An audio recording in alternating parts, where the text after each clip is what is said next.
Un. Bonsoir à vous tous sur YouTube et sur Facebook.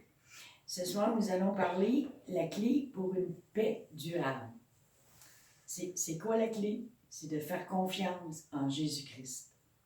Croire en Jésus, c'est lui faire confiance en tout pour votre vie. Suivre ses commandements et sa parole. Dans Psaume 56,4, il est dit « Quand je suis dans la crainte, en toi je me confie. » Quand nous faisons confiance, nous nous confions en lui. Mettre sa confiance en Jésus-Christ est une bénédiction. Je me rappelle en ce moment comment j'ai mis ma confiance en Jésus face au danger de la mort sur ma vie. J'avais fait un voyage à Cuba où j'avais tombé et je m'étais fracturé la hanche et le fémur. Mais le fémur, lui, était très mal placé, était mal cassé et pouvait sectionner l'artère fémorale. Alors, avant de me transférer dans la clinique, on m'a fait signer une décharge en disant que si je mourais dans l'ambulance,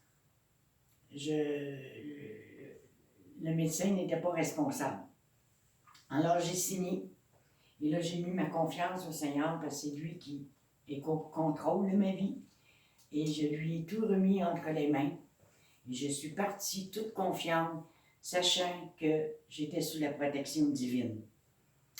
Et aujourd'hui, je suis en vie, je marche et je suis très, très heureuse que je puisse partager avec vous aujourd'hui. Et aussi, nous avons présentement, dans le monde entier, le virus du coronavirus. Et cela fait paniquer beaucoup de gens. Et là, la paix n'est plus là, parce qu'il y a l'insécurité. Et là, on a peur de la mort, on a peur de mourir. Et le Seigneur nous dit, soyez sans crainte. Oui, vous pouvez être atteint du coronavirus, mais le Seigneur vous guérit. Il vous guérit. Et même, je vais vous donner un verset qui va vous réconforter là-dessus. Ici, on va prendre le psaume 91, 1 à 7. Nous allons lire. 91, 1 à 7. Celui qui demeure sous l'abri du Très-Haut repose à l'ombre du Tout-Puissant. Je dis à l'Éternel, mon refuge et ma forteresse, mon Dieu en qui je me confie. Car c'est lui qui te délivre du filet de l'oiseleur, de la peste et de ses ravages.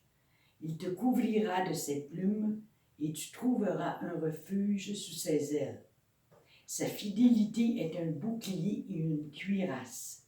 Tu ne craindras ni les terreurs de la nuit, ni la flèche qui vole de jour, ni la peste qui marche dans les ténèbres, et ni la contagion qui frappe en plein midi.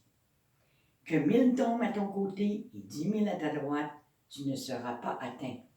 Voyez-vous, le Seigneur nous dit, même la contagion. Alors nous sommes sous la protection divine. Et faites-lui confiance dans tout ce que vous vivez et voyez la gloire de Dieu se manifester en vous. Notre maturité sera le résultat de l'action, des pressions, des épreuves, des persécutions et tribulations et de la connaissance de la parole de Dieu. La compréhension de notre identité en Christ et de la présence du Saint-Esprit dans notre vie. Notre identité nous dit qui nous sommes. Est-ce que ce que je fais qui détermine mon identité ou c'est mon identité en Christ qui détermine ce que je fais? Cela dépend de l'idée que nous avons de nous-mêmes. Alors, vaut mieux prendre l'identité en Christ, c'est la clé pour grandir spirituellement. Notre identité en Christ détermine qui nous sommes. Qui nous sommes vraiment selon Dieu et non selon les hommes. Nous savons qui nous sommes en Christ en lisant la parole de Dieu. Tout est écrit de qui nous sommes. Quand vous savez qui vous êtes, Alors vous êtes enfin libre. Elle nous montre ce à quoi nous devons changer. Quand nous connaissons notre identité en Christ, le diable n'a plus aucun pouvoir sur nous. En résumé, nous ne sommes pas n'importe qui. Nous sommes ce que Dieu dit que nous sommes. Tel il est, tel nous sommes. Voici ce que Dieu dit avec les versets appropriés. Prenez-en en note, car cela va vous aider quand vous allez être dans les épreuves. Nous sommes une race élue, un sacerdoce royal, une nation sainte, un peuple acquis dans 1 Pierre 2, 9, 10. Nous sommes bénis par Dieu qui nous a rachetés de la malédiction dans Galates 3, 13. Nous sommes vainqueurs dans le nom de Jésus. Nous sommes créés à l'image de Dieu dans Genèse 1, 26, 27.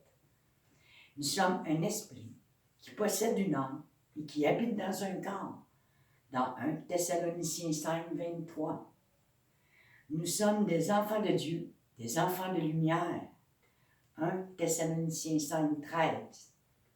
Nous sommes fils et filles de Dieu dans Romains 8, 14, 15 et Galates 3, 26 et 4, 6.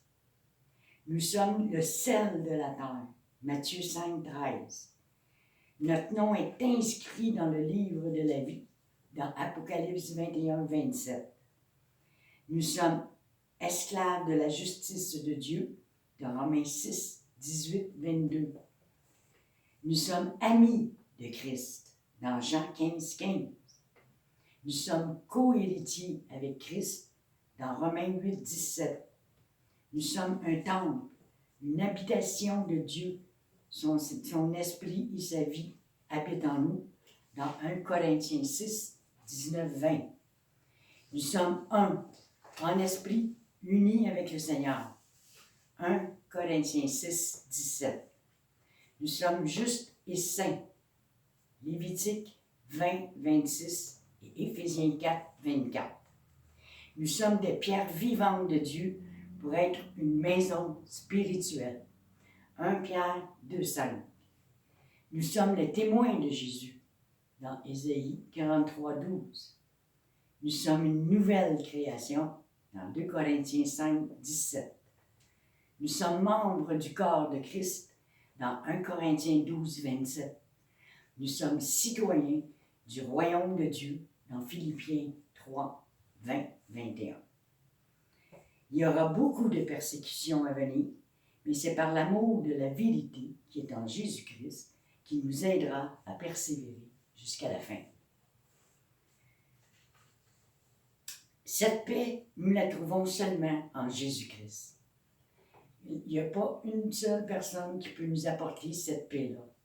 Prenons l'exemple de David et de Goliath dans 1 Samuel 17, 45 à 47. Je vais vous le lire. David dit aux Philistins, « Tu marches contre moi avec l'épée, la lance et le javelot.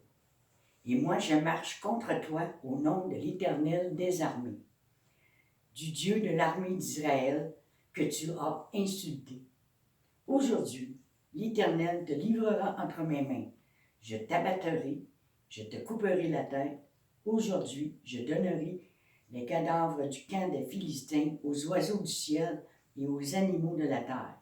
Et toute la terre saura qu'Israël a un Dieu. Et toute cette multitude saura que c'est ni par l'épée, ni par la lance que l'Éternel sauve. Car la victoire appartient à l'Éternel et il vous livre entre nos mains. » David avait une confiance absolue en Dieu. Et cela lui a permis d'être vainqueur sur l'ennemi. Le Seigneur nous dit, « Demeurez en moi, et je demeurerai en vous. » Comme le serment ne peut de lui-même porter du fruit s'il ne demeure attaché au cep. Ainsi, vous ne le pouvez pas non plus si vous ne demeurez pas en moi. Donc la clé, ici, c'est la persévérance. Genèse 15, 5, 6. Et après l'avoir conduit dehors, il regarde vers le ciel Et comme les étoiles, si tu peux les compter, il lui dit, telle sera ta postérité. Abraham eut confiance en l'Éternel, qui le lui imputa en justice. Voyez-vous, il y avait une confiance inébranlable. Il croyait mot pour mot ce que Dieu lui disait. Dans Jacques 2, 23, ainsi s'accomplit ce que dit l'Écriture. Abraham crut à Dieu, et cela fut imputé à justice, et il fut appelé ami de Dieu. Les bénédictions résultant de la confiance en Dieu, c'est la paix, la joie et la protection de Dieu. La joie, dans le psaume 5, 12, 13. Alors tous ceux qui se confient en toi se réjouiront. Ils seront de l'allégresse à toujours et tu les protégeras. Tu seras un sujet de joie pour ceux qui aiment ton nom.